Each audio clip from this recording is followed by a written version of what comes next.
ब्रह्मांडामध्ये ते हा जो जीव आहे, ब्रह्मांड भ्रमिती कोण भाग्यवान जीव, गुरु कृष्ण प्रसादे पाये भक्ती लता दिली असं सांगितलं जातं.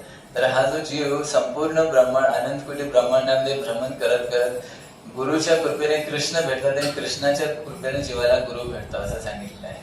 म्हणून त्यांचं दोघांचं खूप महत्व आहे. असं आपण पाहतो की आद्य गुरु जे आहे ते बलराम जे आहेत. असं मग ते बलरामजी काय करतात, आपल्या कृपेने आपल्याला गुरु देतात आपल्या जीवनामध्ये. म्हणजे आपल्या आध्यात्मिक परंपरेमध्ये जे गुरु आहेत त्यांचं खूप महत्व आहे. असं ते जे गुरु आपण ज्यावेळेस हा देह त्याग करणार ते त्यांच्या गुरुच्या चरणापर्यंत आपल्याला घेऊन जातात. मग प्रभुपाद त्यांच्या गुरुच्या चरणापर्यंत, मग प्रभुपादांचे गुरु त्यांच्या गुरुच्या चरणा, असं होत होत राधाराणीपर्यंत शेवट राधाराणी मग कृष्णाच्या चरणी. असं तर सेवा आपण डायरेक्ट भगवंताकडे कधी जाऊ शकत नाही, डायरेक्ट भगवंताची प्राप्ती होत सुद्धा शकत नाही.